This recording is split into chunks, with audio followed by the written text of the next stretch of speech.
wabarakatuh. Pada pertemuan kali ini saya akan menyampaikan update tentang cara merubah PT perorangan menjadi PT persekutuan modal atau PT umum atau PT biasa. Nah, untuk Anda yang tertarik bagaimana cara merubah PT perorangan menjadi PT biasa, silahkan ikuti video ini sampai habis. Dan untuk Anda yang belum subscribe, jangan lupa subscribe dulu.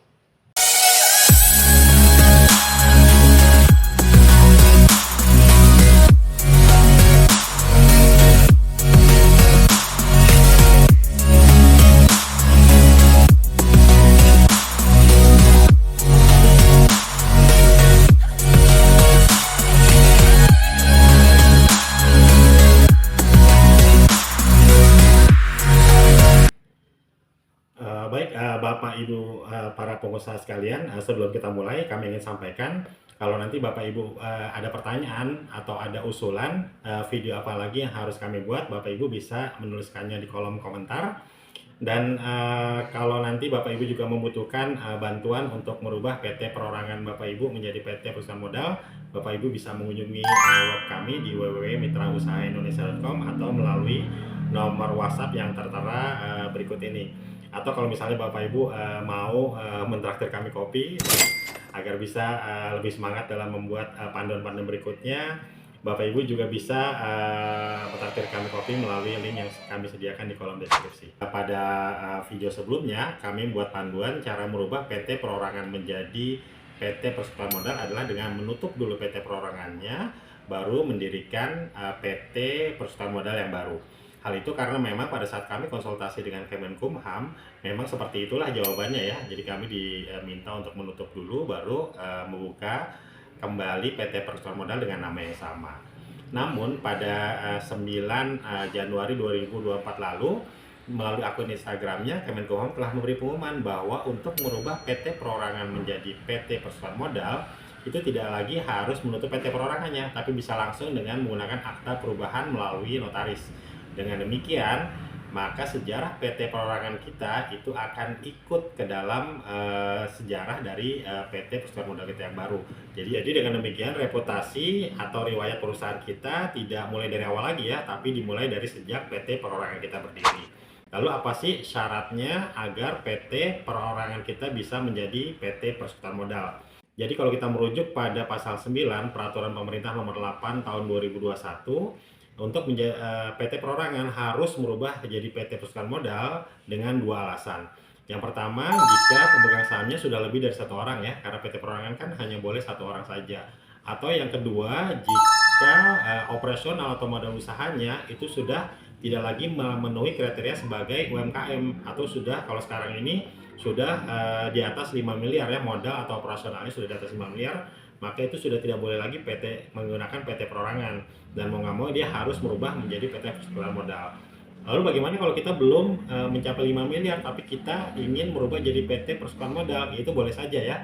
Kita bisa pakai kriteria nomor yang pertama, yaitu pemegang sahamnya sudah lebih dari satu orang, seperti itu. Jadi itu sudah boleh berubah PT perorangan menjadi PT persekutuan modal. Lalu bagaimana sih prosedur jika kita ingin merubah PT perorangan kita menjadi PT persekutuan modal? Nah, di peraturan yang sama ya, di pasal 9 PP nomor 8 tahun 2021 di ayat 2-nya dikatakan kalau kita ingin merubah PT perorangan kita ke PT persekutuan modal, itu harus melalui akta notaris ya. Jadi notaris yang akan membuatkan akta perubahannya. Lalu di ayat 3-nya dikatakan prosedur perubahannya itu sesuai dengan Undang-Undang Perseroan Terbatas, seperti itu ya. Nah, jadi kalau kita mau merubah PT perorangan kita menjadi PT persekutuan modal, yang pertama yang harus kita siapkan adalah ketentuan-ketentuan yang sesuai dengan PT persekutuan modal ya. Yaitu yang pertama itu siapkan partner minimal satu orang ya, karena kan pendirinya itu minimal 2 orang. Yang kedua, siapkan anggaran dasar dari perusahaan kita ya, atau PT persekutuan modal kita ya. Anggaran dasar itu terdiri dari yang pertama nama PT-nya tentu ya. Kalau nama PT ini akan sama ya dengan PT perorangan kita. Kemudian modal dasarnya, modal di store-nya, lalu ada pembagian sahamnya, kemudian juga ada nilai lembar sahamnya, lalu ada strukturnya, siapa yang jadi direktur, siapa yang jadi komisaris, Setelah itu juga ada bidang usahanya apa saja, dan nanti aturan-aturan lain yang berkaitan dengan ketentuan untuk menjalankan PT perusahaan modal kita. Dan semuanya itu biasanya di kantor notaris sudah punya caranya ya, sudah punya template-nya ya. Nah, jadi yang berikutnya yang ketiga, kita datang saja ke kantor notaris ya. Nanti notaris akan membuatkan akta perubahannya PT perorangan kita menjadi PT Perusahaan Modal yang berisi anggaran dasar yang sudah kita siapkan tadi di poin nomor 2. Lalu berikutnya notaris akan mengajukan SK ya, SK perubahannya. Jadi ada ada satu SK dan 2 SP yang akan diurus notaris. Yang pertama SK Menkumham perubahan dari PT Perorangan ke PT Perusahaan Modal. Yang kedua nanti ada SP perubahan anggaran dasar, karena kan sebelumnya di PT Perorangan kita tidak punya anggaran dasar ya, hanya sertifikat seperti itu saja dan surat pernyataan. Lalu yang ketiga nanti ada SP Menkumham berkaitan dengan perubahan struktur dan perubahan modal. Jadi nanti ada 3 yang notaris urus untuk merubah PT Perorangan kita menjadi PT Persekutuan Modal. Kemudian kalau sudah itu untuk NPWP itu otomatis, jadi sekarang itu NPWP-nya tidak harus ditutup dulu lalu kita bikin NPWP baru, tidak harus.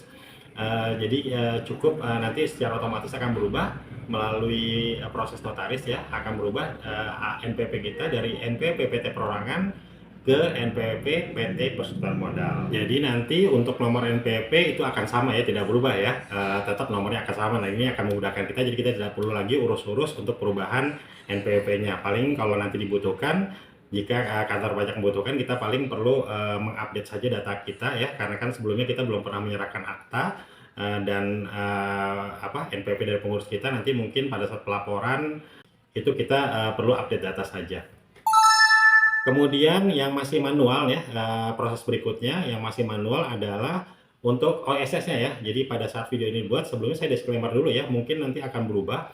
Tapi pada saat video ini dibuat ya, pada bulan April akhir ya, akhir April 2024, itu prosedurnya masih untuk OSS itu masih manual. Jadi kita tidak bisa mendaftar PT Perorangan kita langsung, dan tidak bisa juga mengupdate secara otomatis PT Perorangan, NIB PT Perorangan ke PT Persekutuan Modal ya. Nah, prosedurnya itu ini juga sesuai dengan yang kami konsultasikan kepada DPTSP itu, dan sudah kita coba juga, dan memang begitu prosedurnya sudah berhasil ya, yaitu dengan cara menutup dulu NIB PT Perorangan kita ya secara manual. Jadi kita ajukan surat penutupan NIB kita secara manual.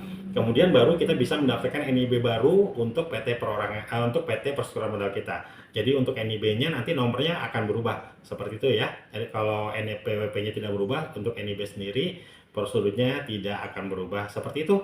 Nah, kalau sudah selesai semua, akta sudah jadi, SK Menkumham sudah jadi, NPWP-nya sudah migrasi, dan OSS-nya sudah berubah NIB-nya, maka sudah resmi ya, PT Perorangan kita sudah menjadi PT Persekutuan Modal. Jadi demikian cara merubah PT Perorangan menjadi PT Persekutuan Modal. Terima kasih banyak sudah menyaksikan video ini. Sukses selalu buat Anda semua. Assalamualaikum warahmatullahi wabarakatuh.